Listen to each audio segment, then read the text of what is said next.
Fala galera, história em pauta número 31 e dessa vez falando sobre a profissão livreiro com Mauro Messina.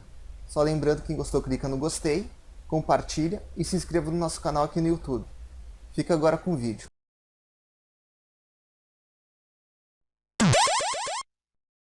Alerta! Grupo de Estudo Americanista Cipriano Barata apresenta História em Pauta, edição número 31.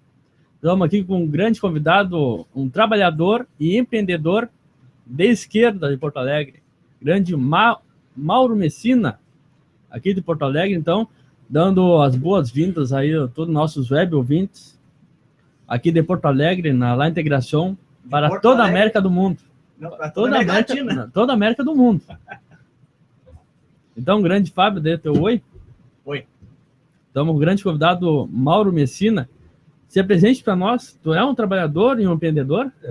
Empreendedor até pode ser, mas sou um trabalhador que trabalha há 25 anos com livros, né? A minha vida se mistura com a minha profissão e estou aqui à disposição de vocês para qualquer, né? Para ver se eu consigo, né, desenredar e ver o que nós podemos falar sobre livros, literatura, política. Lembrando que o tema do nosso programa de hoje é o ofício de livreiro. Profissão livreiro. Profissão livreiro.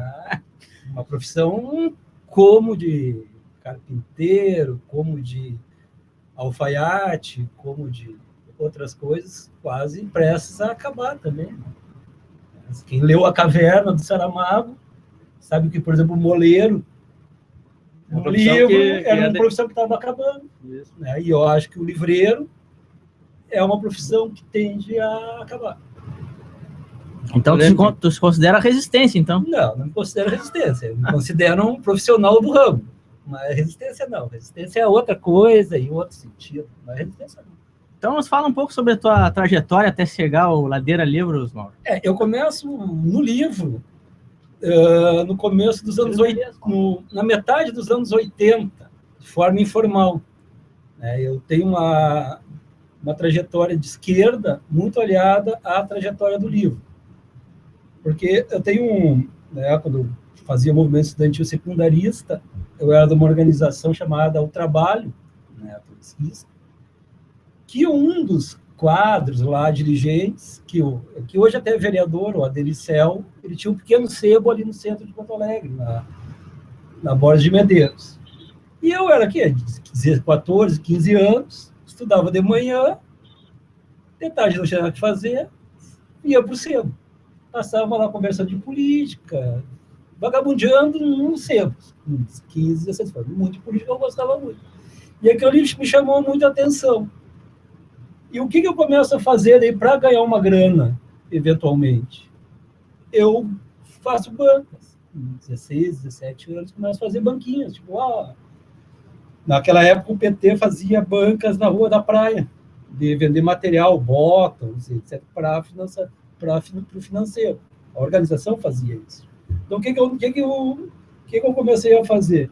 Eu ia para a esquina democrática, botava lá o material do PT, e, ao mesmo tempo, eu botava os livrinhos.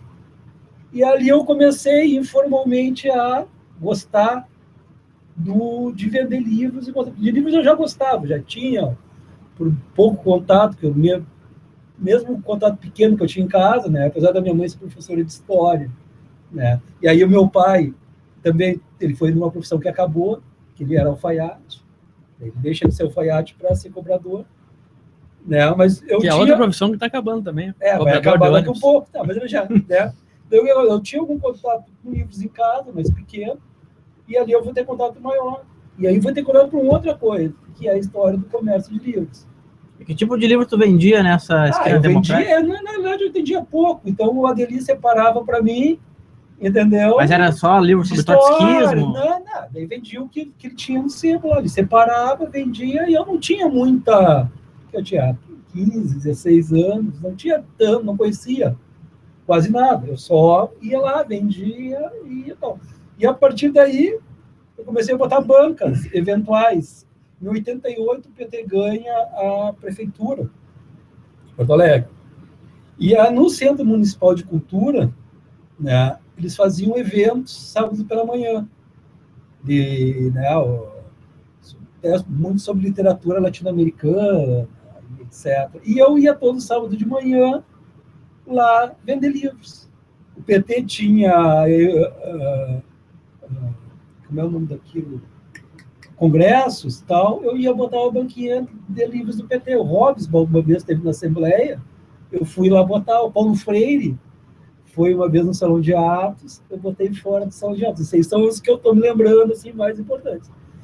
Daí isso aí vai até os anos, assim, no bico até o começo, até 90. Daí nos anos 90 eu saio do trabalho, né, que entra na articulação, tal, isso não vem ao caso. Eu saio do trabalho e entro para a Organização Convergência Socialista, que vai fundar o PSTU. Tu teve nos 15 anos PSTU? Não tive.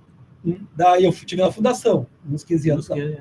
Daí eu tinha um amigo, na época eu trabalhei em outras coisas, tal, e aí tinha um amigo que era o Landro Oviedo, que era poeta, intelectual, tal, professor de literatura, de português. E ele sabia, eu estava desempregado, e ele sabia que eu, volta e meia, fazia esses bicos, porque mesmo eu estando na Convergência, eu continuava tendo essa relação com o pessoal do Centro Municipal de Cultura, continuava, de uma forma ou de outra, fazendo bico com livro. Daí o Landro chega para mim, olha, eu tenho um amigo que está precisando de alguém para trabalhar na livraria. Como tu faz isso aí, eventualmente, talvez tu vá para lá. E aí que é o grande lance, o grande salto de qualidade na minha profissão, e eu me vejo começando a ser livreiro mesmo, a partir dos anos 80, dos anos 90, no começo dos anos 90. Aí eu chego, vou trabalhar aqui no campus do centro, né, uma livraria que tinha aqui no campus da URGS do centro, com o Arnaldo Campos na Porta do Livro. E quem é esse Arnaldo Campos? O Arnaldo Campos sim, foi meu professor, vamos dizer, na arte do comércio, do livro, do livreiro. Ele é um livreiro de todas as letras. Tem um livro, né, pela Unisc, que é um livro que eu recomendo, um livro de entrevistas com ele, que é um livreiro de todas as letras, é um livreiro completo. Ele, além de vendedor de livros, conhecedor, ele era escritor, tinha um espaço, numa época, na Zero Hora, no caderno de cultura, com o tema é a Biblioteca do Tempo. Livros publicados, né? 3 livros, se eu não me engano, 2 de contos dele, né? 2 de contos e um romance, né? O Degrau, o Requiem para um Burocrata. Não, são 4 romances. São 3 romances e 1 de contos. Né? E fora isso, é um intelectual, um pensador. Foi do PDT, ele foi do PCB, depois do PCdoB, na década de 60. Nos anos 80, ele trabalhou ali na coordenação do livro Literatura com o Faraco, né, que é do PDT. Faraco não, Felizardo. Joaquim Felizardo? Isso, ele trabalhou com o Joaquim Felizardo que hoje é o nome do museu aqui. Isso, coordenação do livro Literatura, no Joaquim Felizardo. E eu ter a felicidade de trabalhar com ele na Porta do Livro no começo dos anos 90. Ele tem boas histórias. Ele fundou uma livraria, a Coletânea, né, que é a primeira livraria dele. Ele me contava que, primeiro, o nome da livraria era Vitória, né, que ele tinha relação com o partido, o PCdoB, então o nome da livraria era Vitória. Vem a ditadura, vem o golpe militar e o cara começa a perseguir, né, a esquerda em geral, e a Vitória era uma referência na esquerda porto-alegrense. Os milicos vão lá na livraria dele. Onde é que ficava essa livraria? Ficava ali na Praça da Alfândega, ali naquele cinema imperial. Que estão reformando agora? Isso. Ali, ele me falava que era num corredor. Tem uma foto até da coisa, mas é isso. E aí a ditadura vai e fecha ele. E aí eles, tem um baita prejuízo, já é difícil, imagina ser livreiro nos anos 60. E aí eles ficam o tempo fechado, pegam as obras e tal, daí a ditadura vai de novo, pega eles de novo, fecha de novo. Daí o Arnaldo chega para o Bruto Gemiani, que é uma outra grande figura, 2 falecidos já, que era do partido também, Partido Comunista.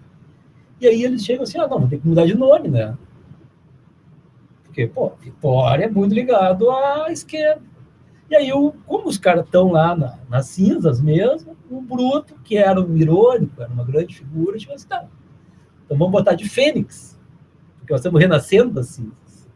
Daí o Arnaldo sempre foi um cara ponderado, ele olhou para o Bruto e disse, não, isso aí os militares não vão gostar.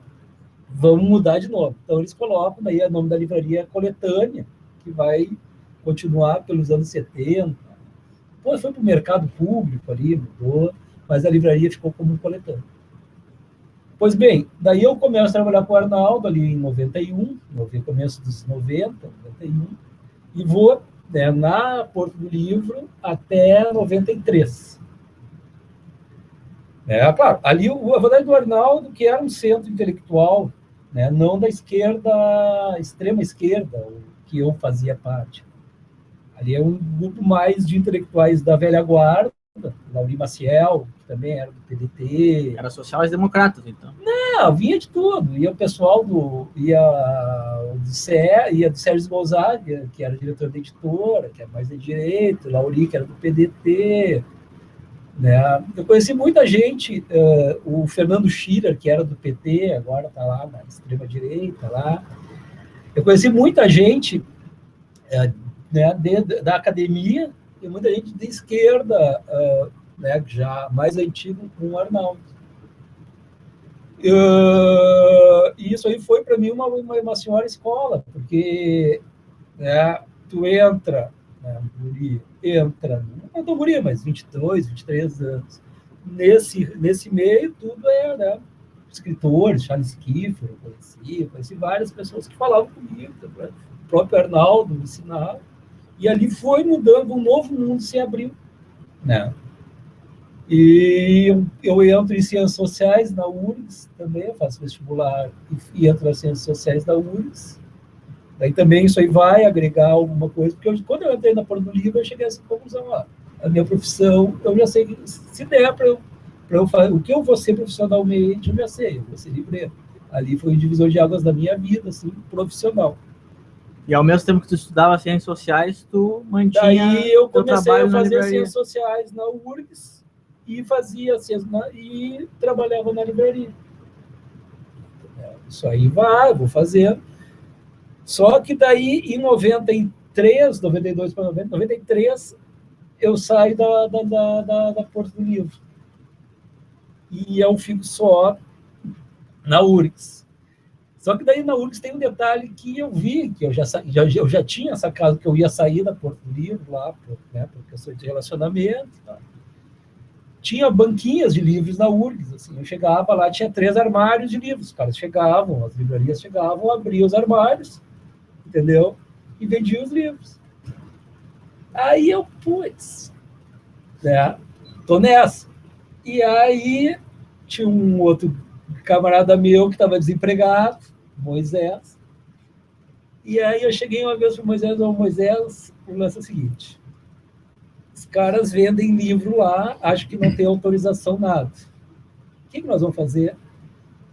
Nós vamos levar nossos livrinhos, vamos botar no chão, se vier encher o saco, eu sou aluno, os caras não, estou vendendo meus livros.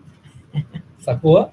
E aí, nessa, eu não tinha sacado, não tinha saído da livraria, da Porto do Livro.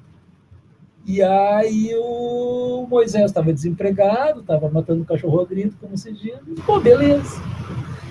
Como eu já tinha também contato com os centros acadêmicos lá da história, o XIST e o SEX, né, mas principalmente o XIST, que era o pessoal de história.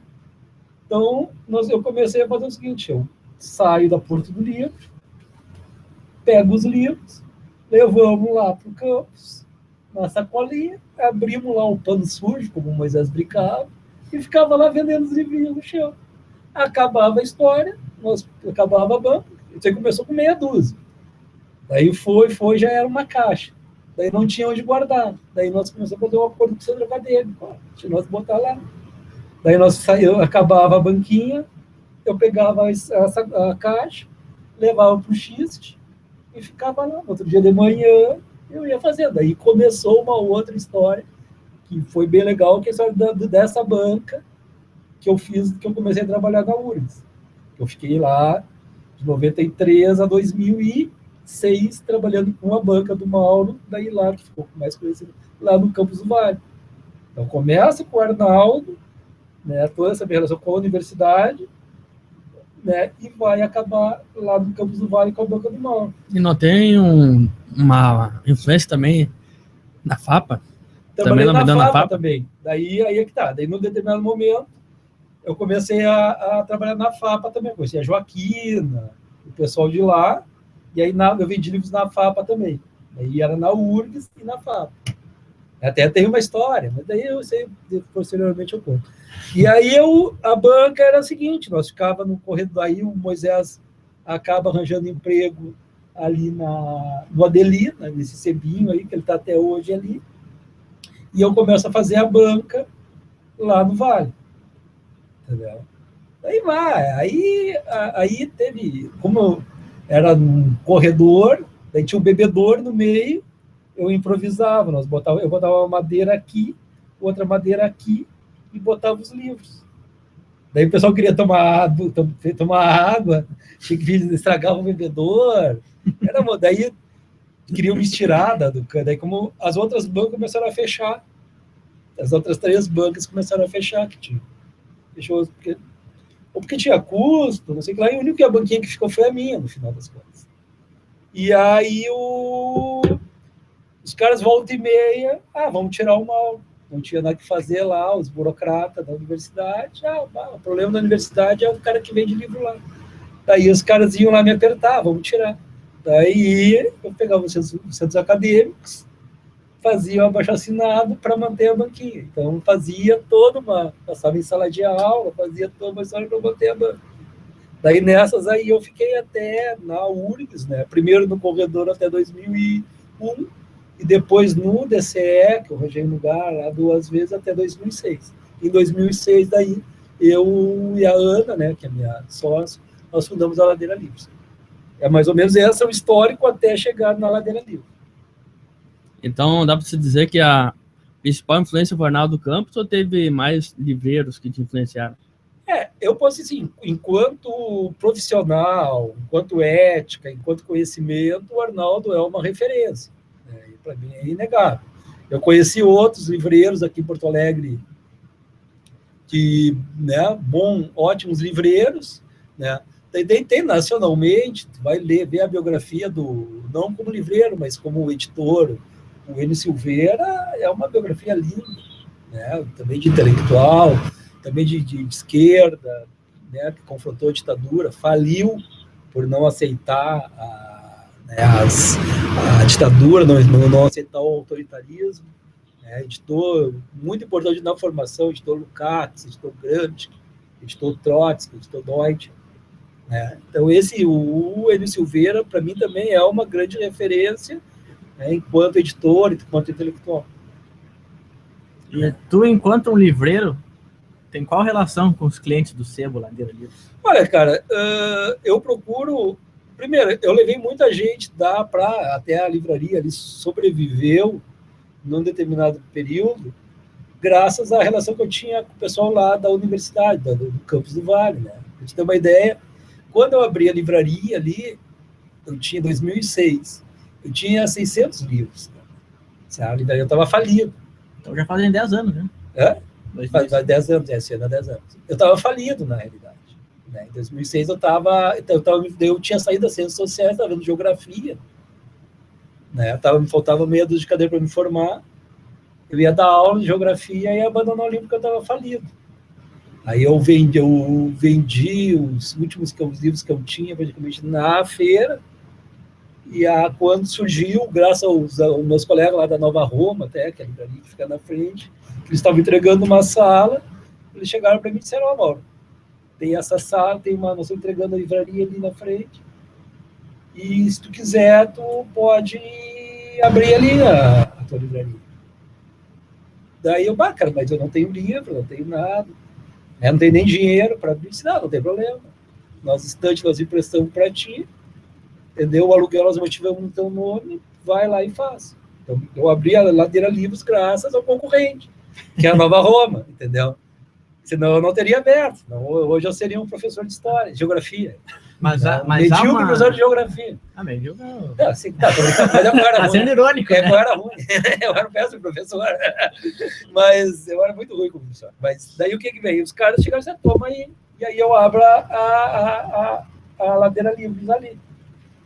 O começo era o pessoal que vinha, daí o que me salvou foi um público fiel, muita amizade que eu fiz na URGS. Porque o pessoal da URGS continuou indo lá na livraria, mesmo eu não tendo livro, encomendando, fazendo isso.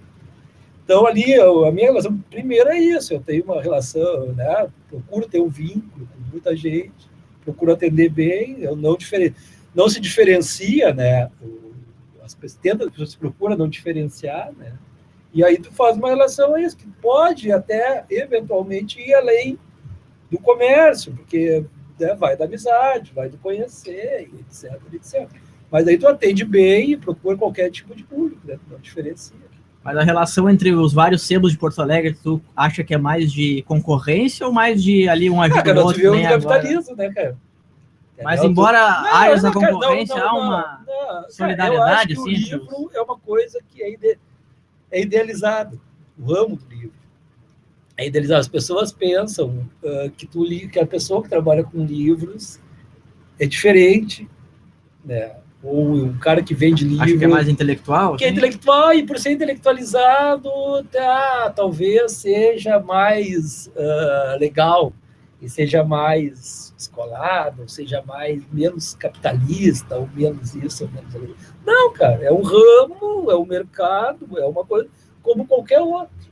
Tu tem a tua postura, né, no que tu acredita, mas no ramo, o mercado, a venda, o comércio, não tem, né, cara? Senão tu não sobrevive.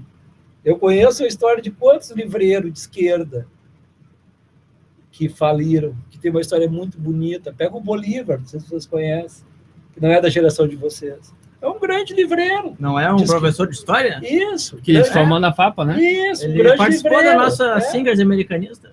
O cara é um grande livreiro, conhece África, muito. Né? Isso, tem livros editados. Né? E é um livreiro de esquerda. Mas, infelizmente, né, o mercado, ele consome, né, cara? E aí tu tem que... o que tu pode ter é uma postura ética.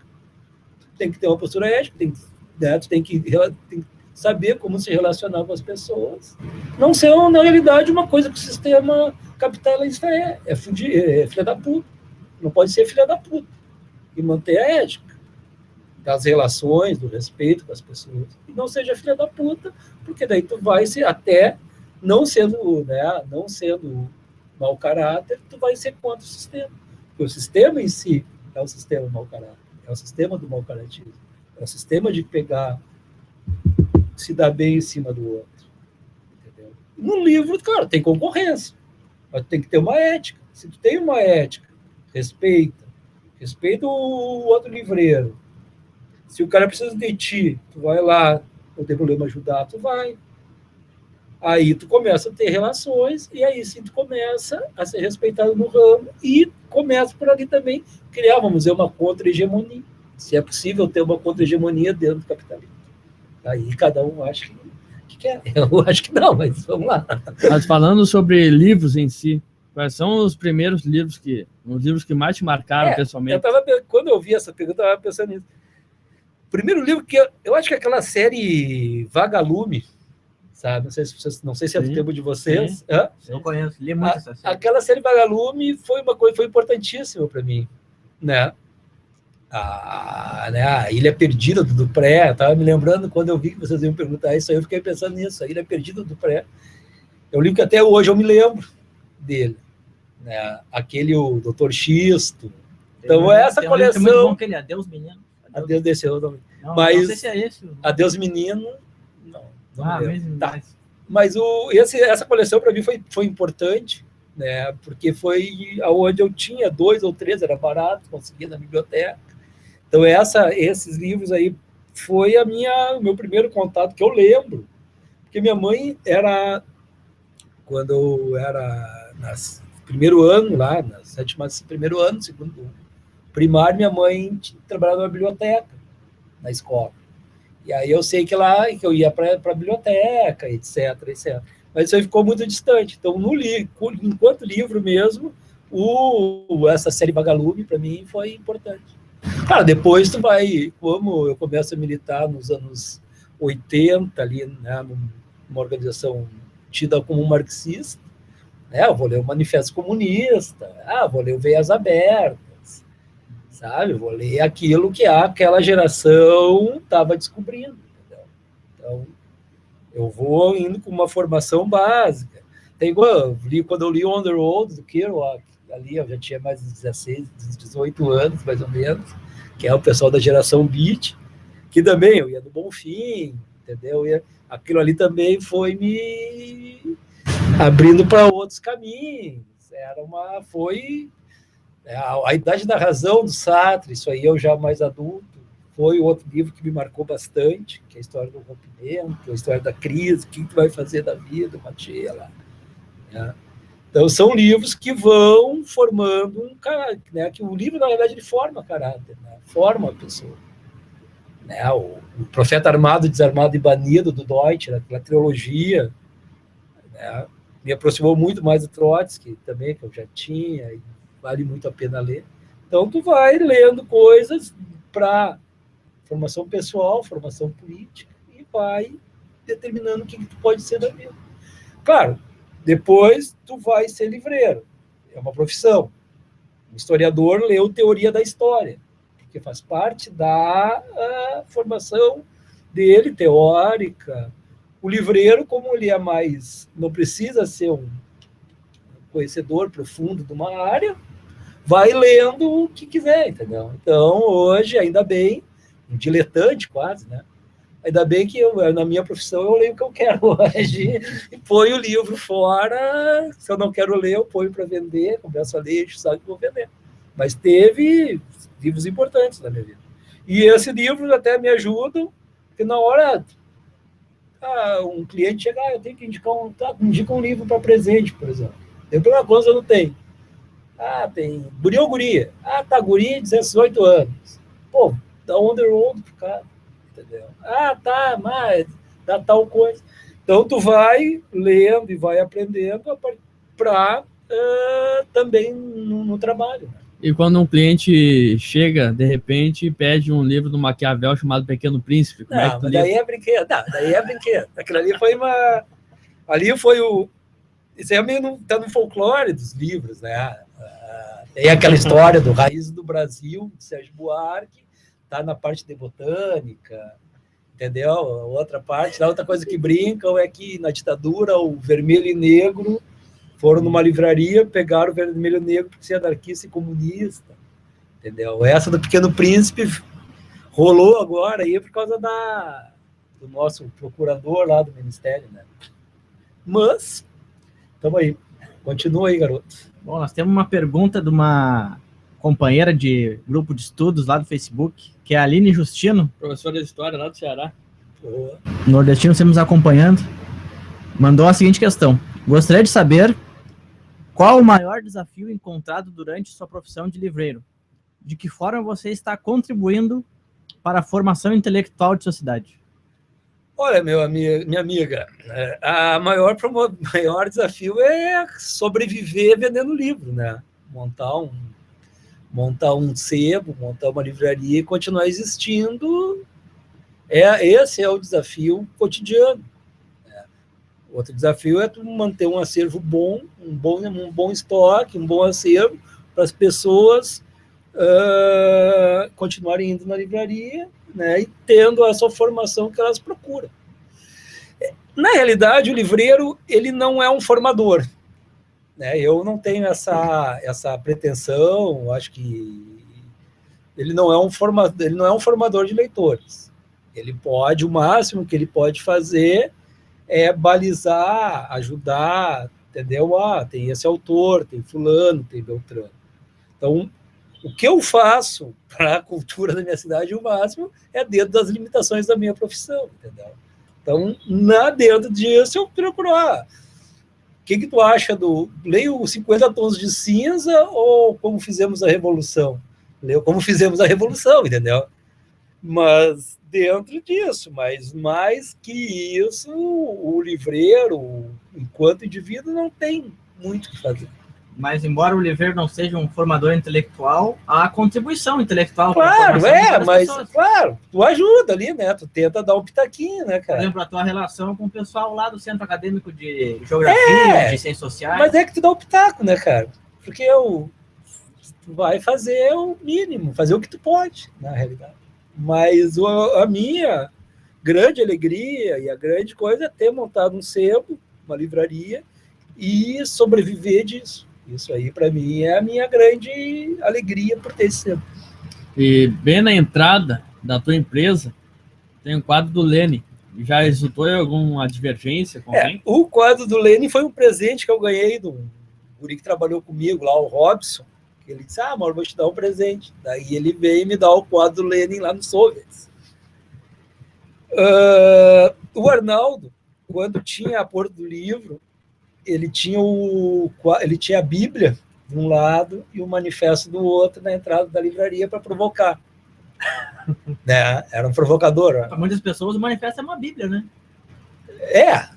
Não deixa de ser. Mas daí é antidialético, daí tá equivocado quem acha que o manifesto é uma Bíblia. Mas, né? Tanto que vai dar grupos políticos aí que... Né?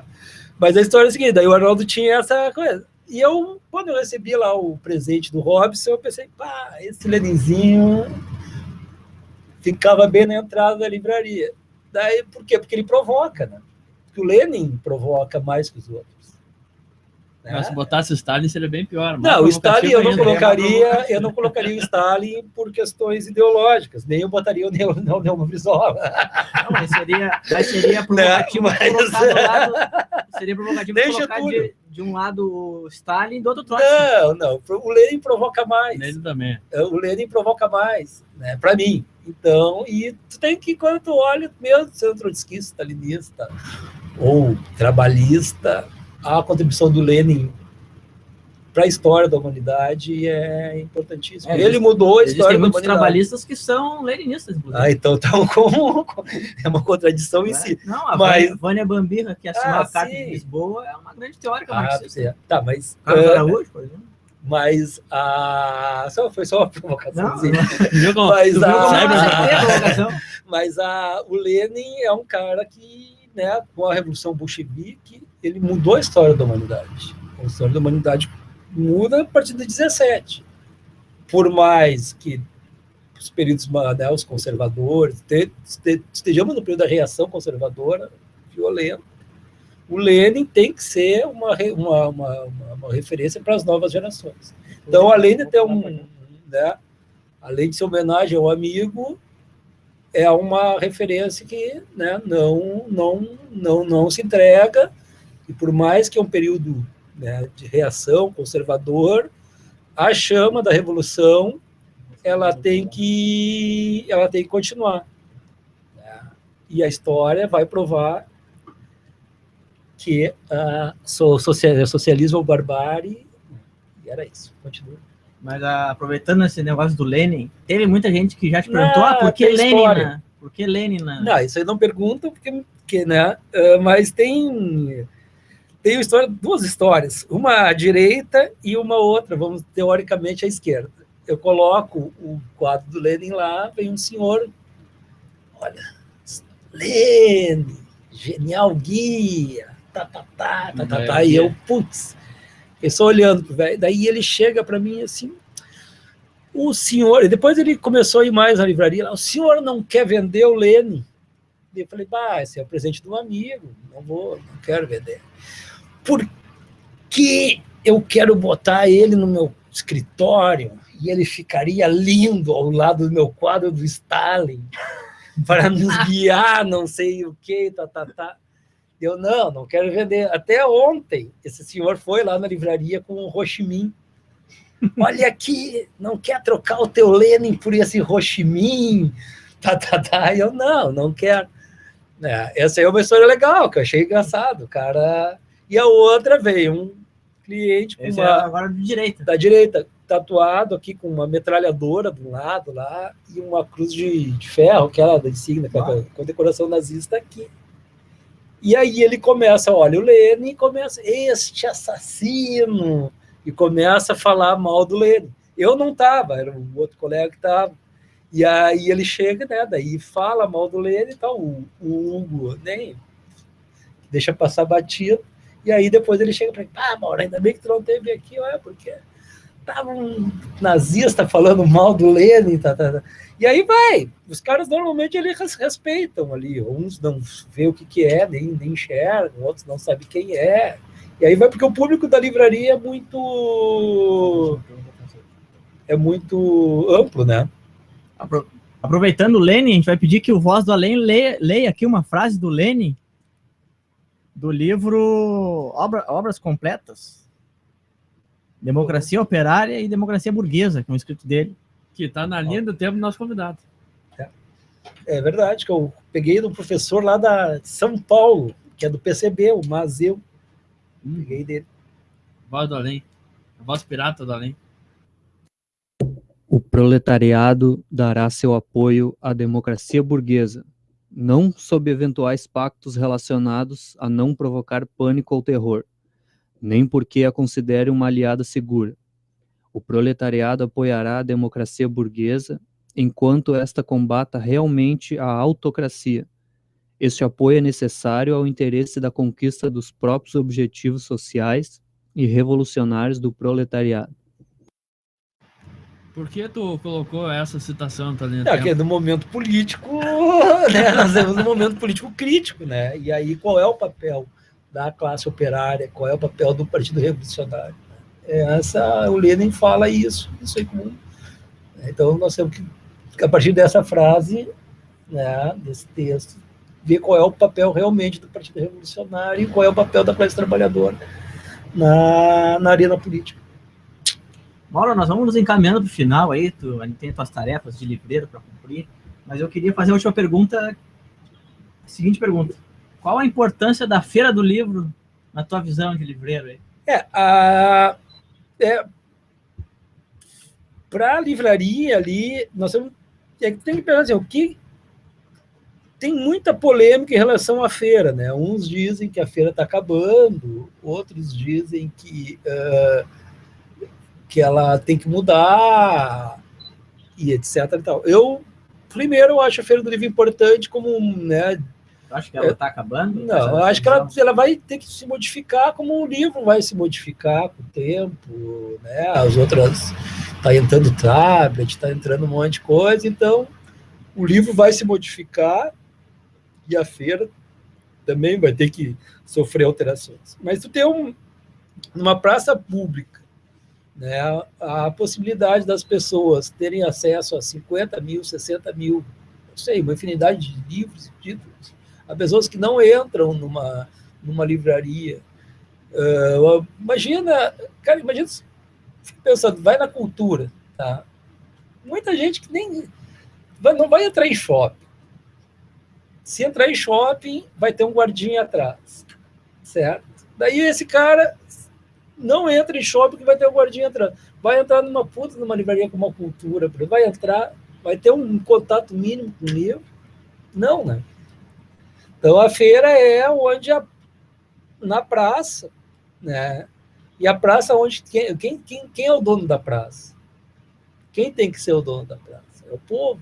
Então, a praça é do povo, né? Mas é óbvio. Então, o que acontece? A Feira do Livro tem para mim, esse aspecto de levar para a população, para as pessoas que nunca têm contato com o livro, essa preferência do livro. Pode formar leitores, sim ou não, né? Mas tu tem esse contato, tu desmistifica ele, tu desmistifica o livro. É importante. Comercialmente, para o livreiro é importante também, porque por que a Feira do Livro é novembro? Vocês já se perguntaram isso? Não. Por que os livreiros criaram a feira? Porque novembro, ali, final de outubro, coisa de novembro, é o pior mês para a venda de livros. Então, por que será isso aí? Né, por sazonalidade e tal. E aí, o que os caras... Qual é o melhor mês para vender? Março, que é o reinício de aula, e junho. que é o período mais de pico. E aí os caras chegaram lá, 50 e poucos anos atrás, não tinha movimento em outubro, se reuniram, como é que nós vamos fazer? O que nós vamos fazer para aumentar esse movimento? Criaram a Feira do Livro, certo? Então, para a livraria, é importante, por quê? Porque tu divulga a livraria, Ladeira Livros, tem um acervo legal, leva livros novos e usados, e a partir daí as pessoas começam a conhecer a Ladeira Livros, que normalmente não teriam esse acesso. Entendeu? Então, a Feira do Livro, para nós, funciona isso como divulgação, e é claro, tem livro parado, tem livro que só vende na feira, e aí tu vai fazendo isso. E ela tem que continuar forte, e a feira... Só adendo aí nessa história aproveitando a história da feira, a história do suporte, do PDF, que eu tinha visto uma pergunta que tu ia me fazer. Nossa, é a minha última questão. Aí Como tu usa a internet? Hein? Nada, isso aí é outra.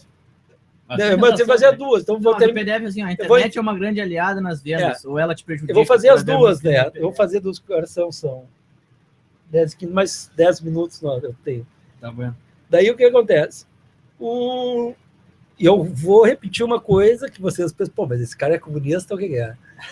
O livro faz parte do sistema capitalista, entendeu? O livro, o papel, ele gira milhões de dólares. Não no Brasil, porque o nosso empresariado brasileiro é tupiniquim terceiro-mundista mesmo. Desculpe os tupiniquim, mas não tem culpa. Mas é um terceiro, né? É a pior coisa que tem. Aqui o editor, ele está mamando no Estado para vender livro. Se não tivesse o Estado, que eles tanto combatem, 80% da venda de livros no Brasil é para o Estado distribuir para as bibliotecas. Então, o que faz o nosso empresariado editorial, nossos grandes, modernos empresários? Eles existem para vender para o Estado a gente distribuir para as bibliotecas. Bueno, na Europa e nos Estados Unidos, não, né? Não que eu goste muito desses caras, mas lá o mercado editorial de papel, ele tira milhões de dólares. Milhões. Não é... Então, e o papel, o livro ali, ó, ele ainda dá lucro. Tanto que esses fenômenos de... Claro, não, mas não é isso, não é nem isso. O papel, enquanto isso aqui, ou enquanto suporte para a leitura, esse suporte aqui, ele ainda continua dando grana. Esse aqui, o tablet, ainda não. Então, no Brasil seria inverso? Não, está entrando. Então, o que acontece? Enquanto isso aqui der lucro, isso aqui, ele não entra. A partir que isso aqui deixar de ser lucrativo, o tablet, o PDF, ou qualquer outro suporte que venha acontecer, ele vai substituindo o livro. Certo? Então, eu não tenho esse romantismo, eu fui criado com o livro enquanto papel, nunca vou abandonar o livro, que as pessoas dizem. Eu acho ótimo, tomara que não abandone. Mas a partir para o capitalismo, que isso aqui deixe de gerar lucro, tanto lucro, isso aqui, tablets e qualquer coisa, gere muito mais lucro, isso aqui vai deixar de existir. Ele deixando de existir, aí eu vou arranjar outra coisa para fazer. Não, mas daí eu vou estar... Daqui a 20 anos, aí eu vou estar vagabundeando em outro lugar. Entende? Então, essa é uma história do PDF com a relação. Como nós somos um país que está longe dos caras, se bem que a nossa burguesia ela adora uma tecnologia, né? O nosso intelectualizar, né? O nosso adora a intelectualidade, adora uma tecnologia. Então os caras, quando surgir lá alguma coisa, os caras veio e copiam aqui. Mas não, aqui vai demorar um pouco mais para ainda do que nos países centrais. Tem até uma teoria que às vezes nos países assim periféricos do núcleo capitalista é muito mais fácil tu vender uma fetichização da tecnologia do que nos países lá da Europa. Ou tu faz o teste aqui e depois tu vai para lá. Por exemplo, muitas pessoas se vangloriam de ter, por exemplo, um tablet que tem 1000 livros desses aqui, do que... Mas enquanto na Europa, às vezes é mais... Os caras ainda... o mercado de livro é porque, enquanto for vantagem para o capitalismo, isso aí vai continuar existindo. Ponto. Então, o fim do livro vai existir, mas depende né, do mercado, do capitalismo. E a questão da internet, do Facebook, principalmente. Sim. É, Não só o Facebook, vou te dar um exemplo de algo que eu já vi acontecer. Muitas vezes um cliente quer um livro, aí procura Nova Roma, e na Nova Roma vê pela internet que tem na ladeira. É que são duas coisas diferentes. A internet ela facilitou o acesso ao livro. O que, por exemplo, nos anos... Então, vamos pegar pelo livreiro. 3 aspectos. Tá? Para o livreiro. Quando eu comecei a trabalhar, não tinha internet. Então, tu tinha aqui do meu lado, era o balcão de atendimento, aqui do lado, o que tu tinha? Uma pilha de pastas com catálogo da editora. Daí era no período lá da inflação. Daí o cara pergunta, teoria da história. Tá, que editora é da Voz? Daí tu ia lá na pasta da Vozes, da V, procurava o catálogo da Vozes, entrava, olhava, a teoria da história está aqui. Tá 10, mas tem inflação. Daí então aumentava 20. E aí, para te procurar livros, para te ver preço, era um saco, que não tinha cor. Chegava um cliente e dizia, eu estou procurando um livro que eu não sei qual é, eu sei o nome, Teoria da História. Continua com esse livro, não. Eu não sei. Daí tu pensava, Teoria da História. Tá, pode ser tal editora.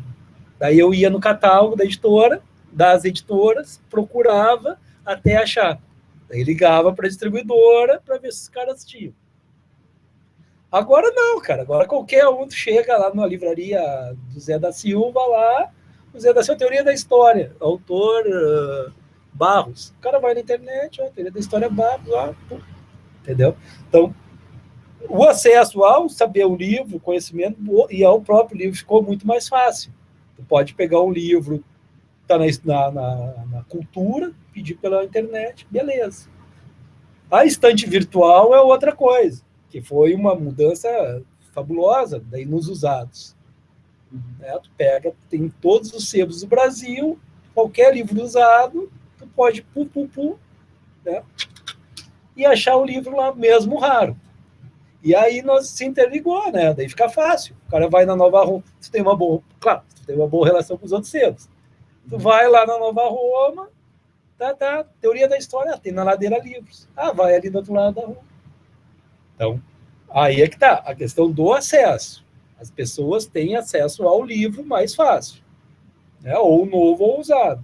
O livreiro tem mais facilidade de achar os títulos que as pessoas procuram. Beleza. Mas tudo que é bom também para o cliente tem o lado ruim.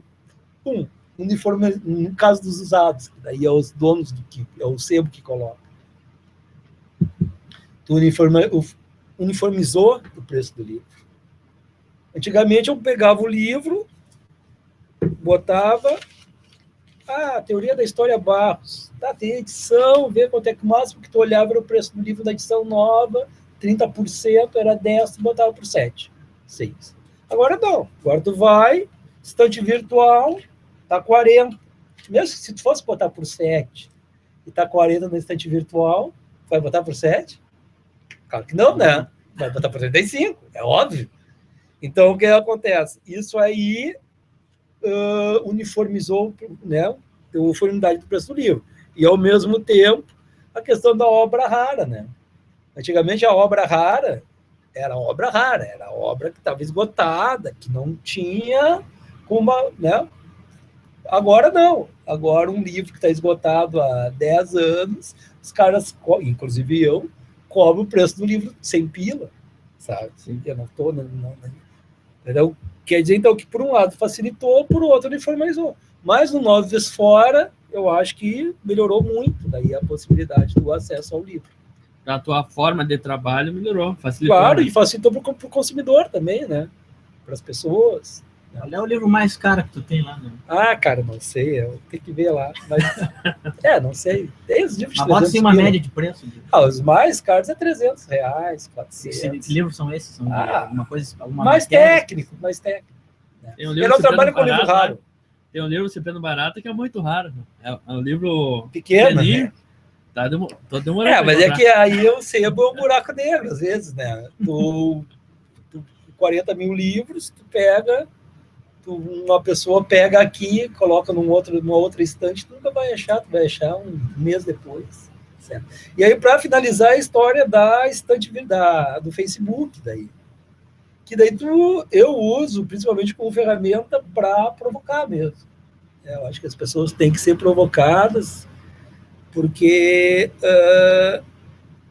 a passividade está levando a uma reação conservadora violenta. Então eu vou te provocar a tu fazer uma provocação ao nosso História em Pauta no Facebook. Vou provocar. Ao nosso programa de hoje. Tá, vamos botar lá e vou provocar vocês. E aí é isso, eu acho que a livraria lá o Facebook é uma boa ferramenta para diversão, que na verdade eu mais uso para me divertir mesmo do que para fazer alguma coisa, escrever umas bobagens, etc. Né? É mais diversão que algumas pessoas levam a sério, outras não. Mas quem sabe teu prognóstico do fim do livro não venha junto com a tua primeira publicação literária. Não. Tem muito escritor ruim, não quero ser mais um. Né? Escritor ruim tem as pecas lá na livraria.